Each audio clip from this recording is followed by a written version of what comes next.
This is America, where what started as ping-pong diplomacy with China has now developed into what Donald Trump calls a close friendship. But the two countries are currently in a fragile trade truce. Donald Trump is in Beijing with the hope of cementing that. I'll have more on that later in the show, but to start us off, here's Cyril Venier in our Washington studio. Manolo Rapallo, thank you. Here's how Donald Trump views the U.S.'s trade relationship with China. It's a ripoff, and he's on the wrong end of it.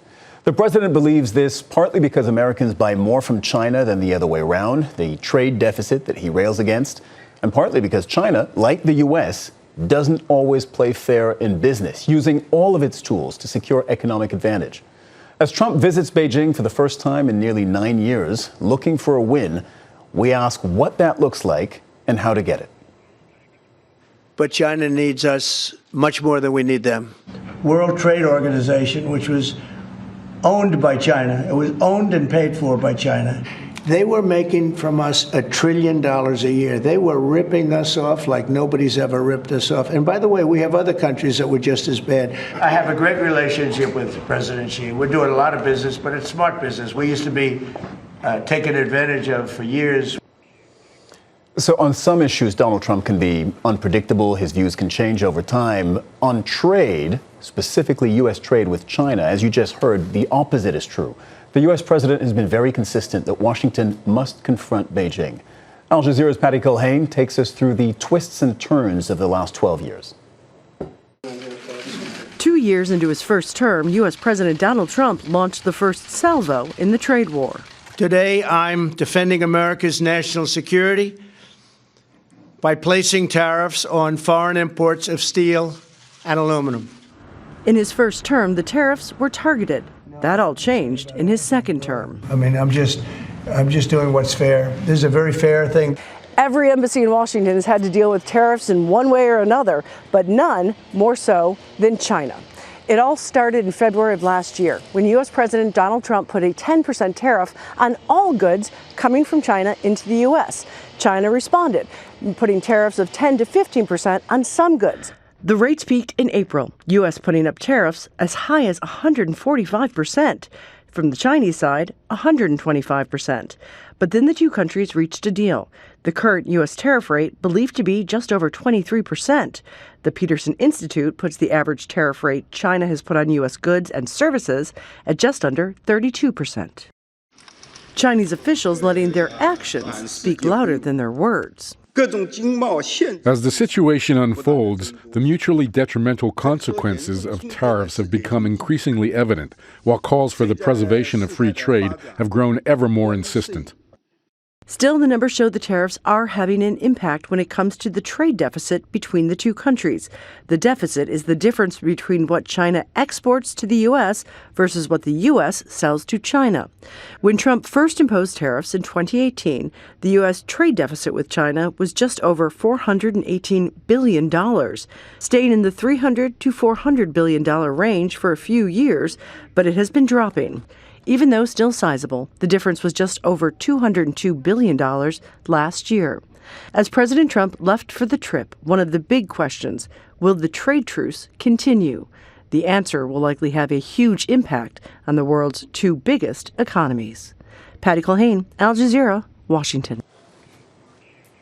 Joining me in the studio now, Mary Lovely, the Anthony M. Solomon Senior Fellow at the Peterson Institute for International Economics. Also with us, Doug Bandow, former special assistant to President Ronald Reagan. To both of you, is China ripping off the U.S., as Donald Trump says? There have certainly been cases where China has used U.S. technology, and I think it was much more of a problem before. China is now an innovative nation itself, and it has strengthened its laws against intellectual property theft. So this complaint, at least among the companies that are still operating there, has really moved down the list of their major worries about operating inside China. Doug Bandow. Yeah, there's been issues in terms of IP, intellectual property protection, issues of technology that's been stolen or taken and reused. Those are serious and genuine issues, but that's really not what the president is focused on. He focuses on things like the deficit. And the trade deficit is not a ripoff. I mean, we're getting a lot of products at fairly good prices from China. That's a benefit to American consumers.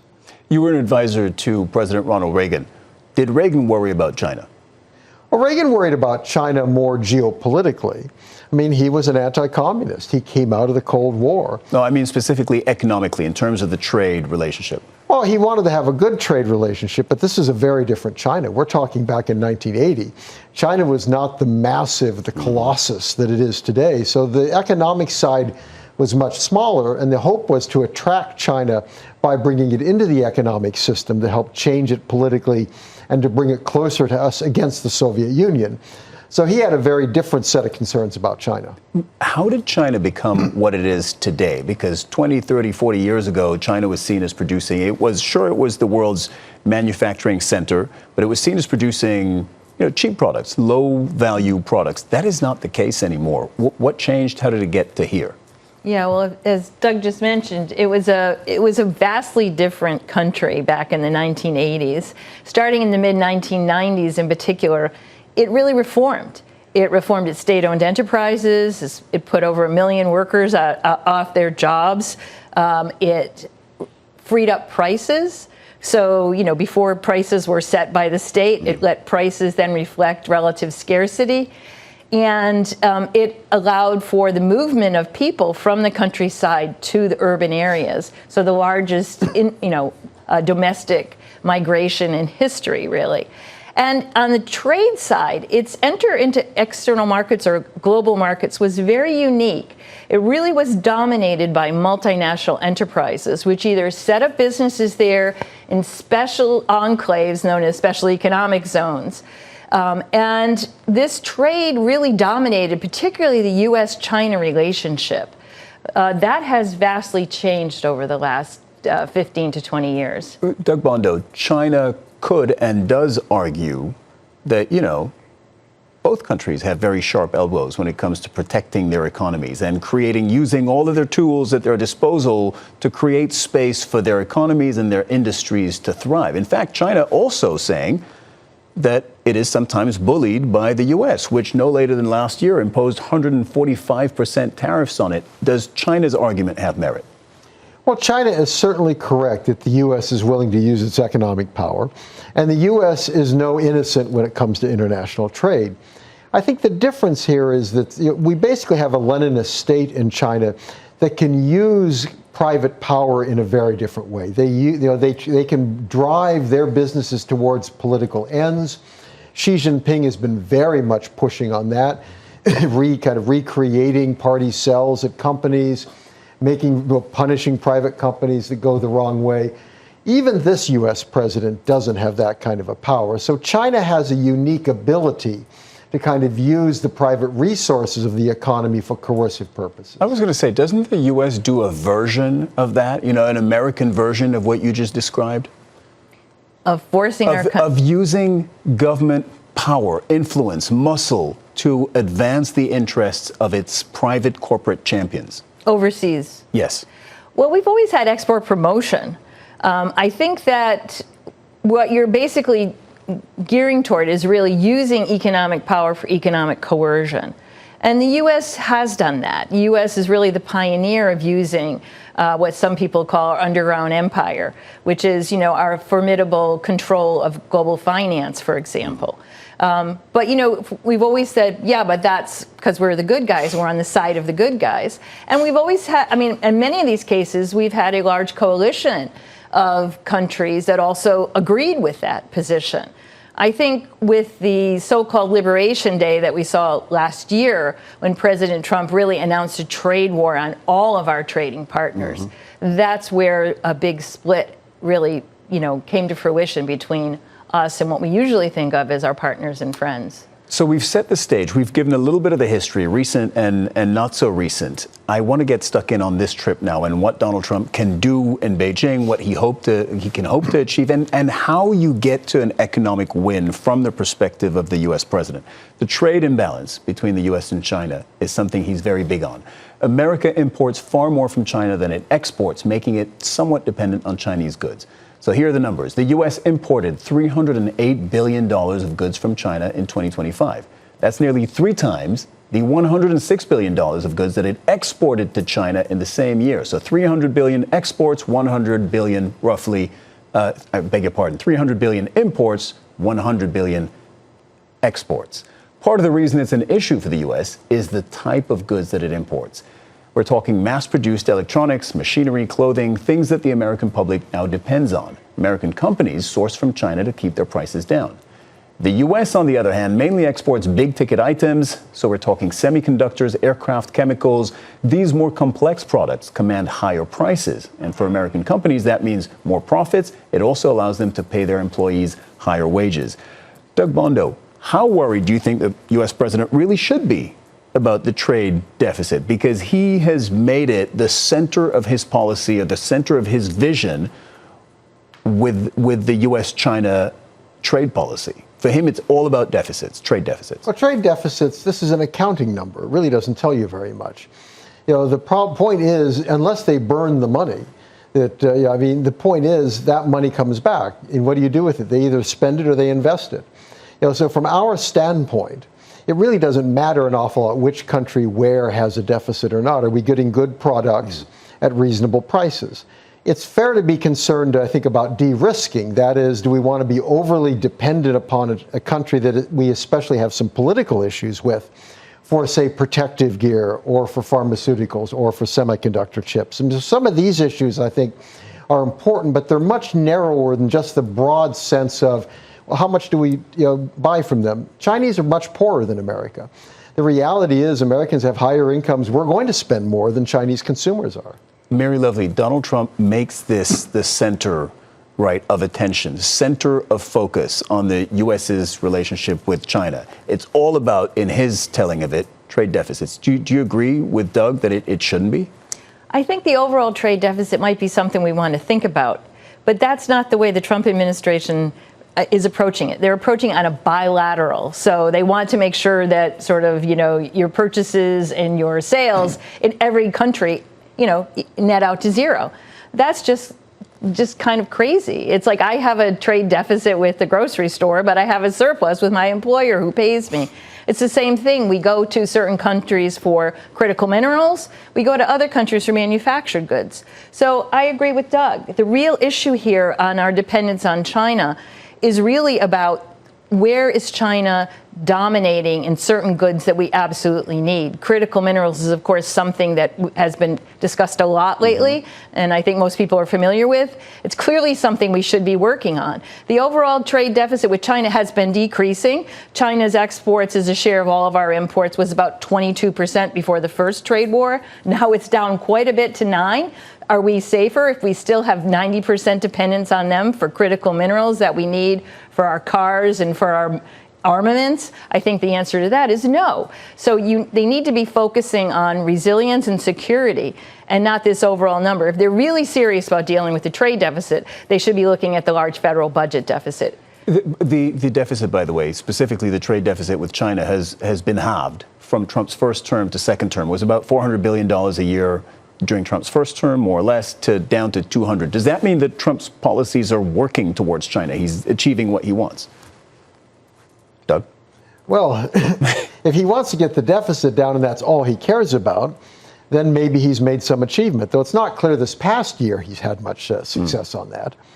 But again, if you're going after the wrong variable, rare earths matters a lot, and that matters not only for kind of our semiconductor, and other electronics, but it matters for defense. We are critically dependent on them, but we don't have to be. In fact, rare earths are not particularly rare. It's just that China dominates that market. We want to maintain the kind of command of the commanding heights of technology, semiconductor chips, AI. Those are the things we need to focus on. And I worry that Donald Trump, he's very interested in getting soybean orders.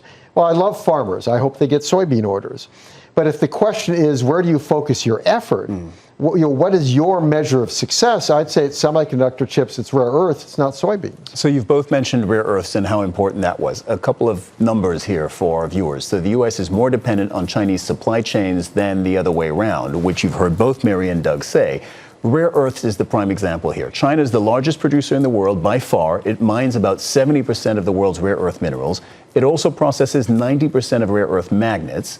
They have significantly higher magnetic strength and heat resistance, so that makes them a key component in building motors, sensors, robotics, crucially defense technologies, a whole range of products that the U.S. uses, needs, and builds. And that is not the only number that we have.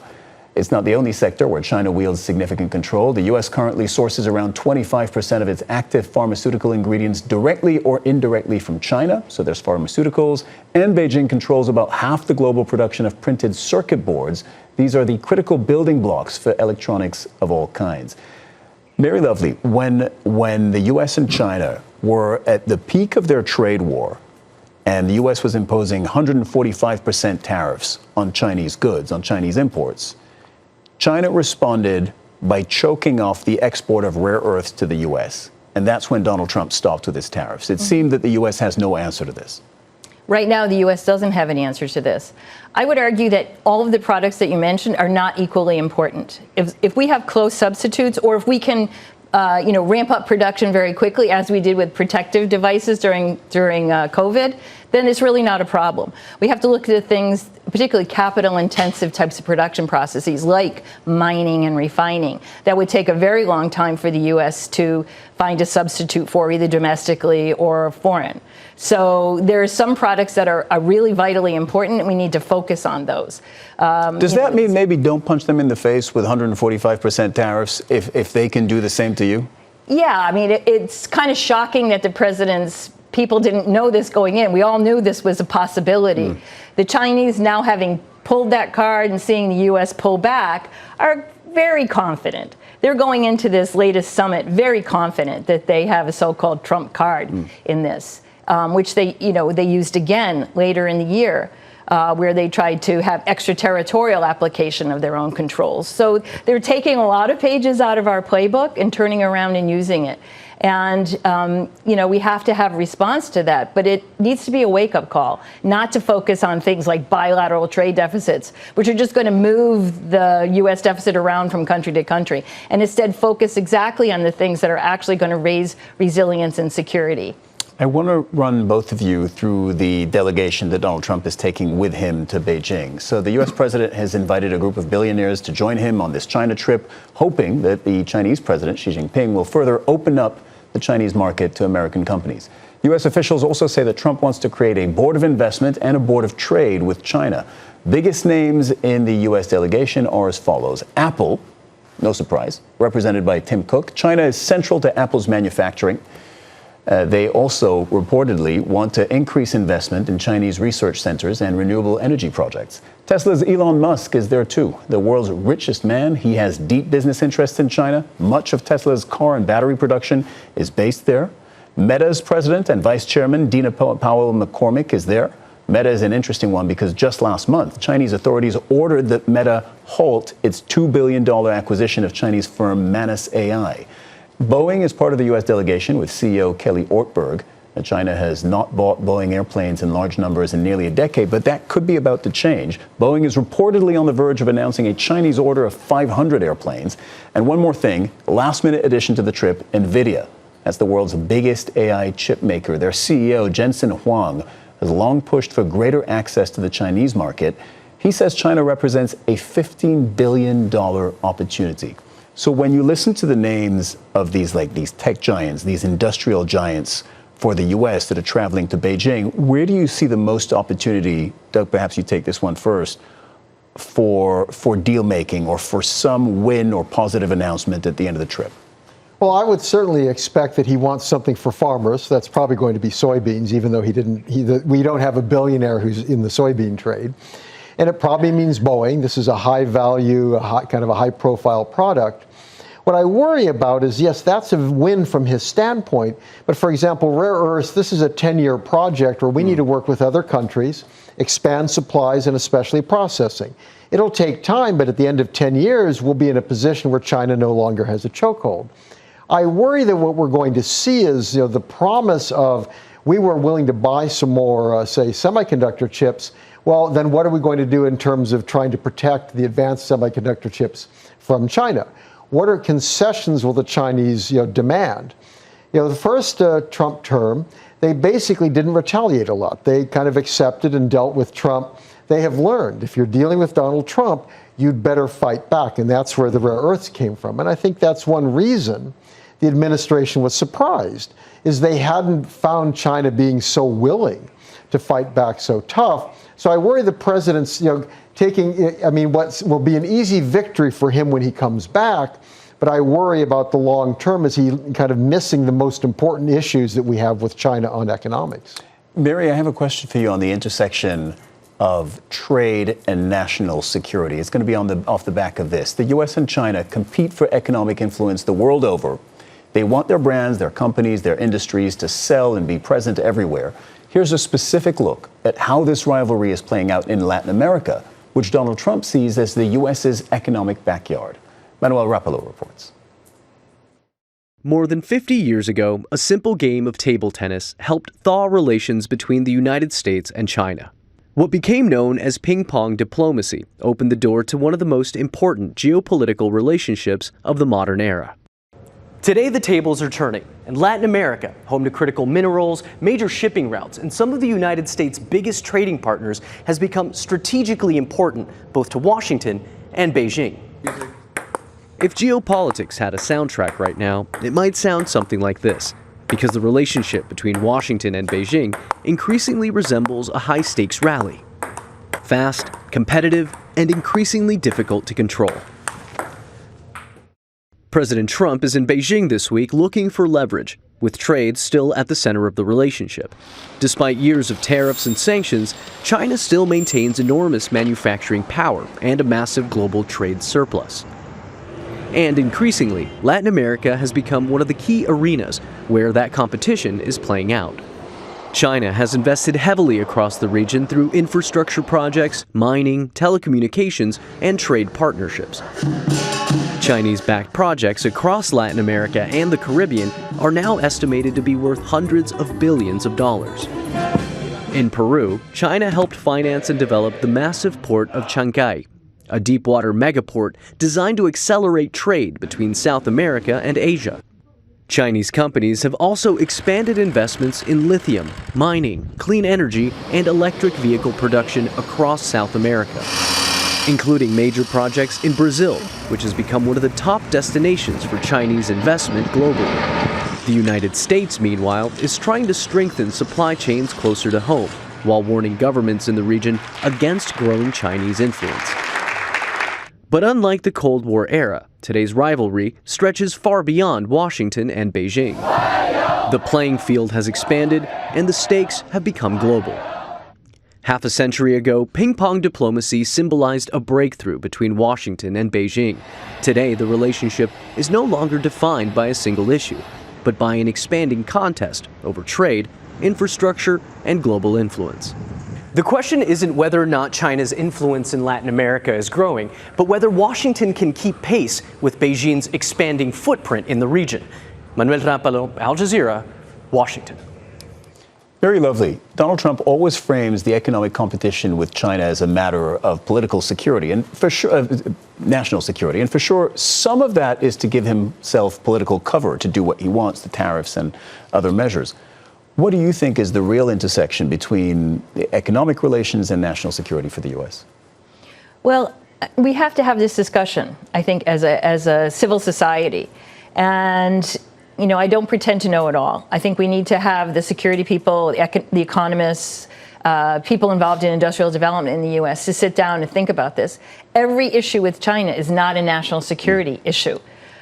We could cost the American consumer a lot less if we focus just on the things that we think do have national security concern. AI chips, perhaps, but not children's rubber boots, which we also have tariffs on.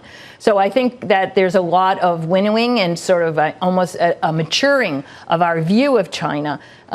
They're going to be in places like Latin America. They've been offering patient capital to Latin America, building infrastructure. The U.S. can be a very attractive alternative if we try. But we saw President Lula of Brazil here for a couple of hours. Crickets, not really much happening. So what is the U.S. offering? What are we seeing as our positive agenda for these countries and for other countries in Asia, frankly? We started that a little bit under President Biden with the Indo-Pacific outreach that he did, but we were unwilling to really offer the types of investment and trade deals that they really wanted. So I think we have to decide how important this is and what we're willing to do on the economic side to get these countries on side. All right, that's all the time we have for today. But I want to thank you both for joining us in the studio. Mary Lovely, Doug Bandow, thank you for your time. Thank you for joining in the discussion. And that's all from the team here in Washington. Handing back to table tennis extraordinaire Manuel Rapallo and Al Jazeera's global headquarters in Doha. Thanks, Cyril. Corporations have started receiving tariff funds after they were ruled to be illegal by the Supreme Court. But will any of that money make its way back to consumers who are forced to pay higher prices for goods? That's on the next episode of This is America on Thursday at 2:30 p.m. Eastern here in the United States or 18:30 GMT. Bye for now.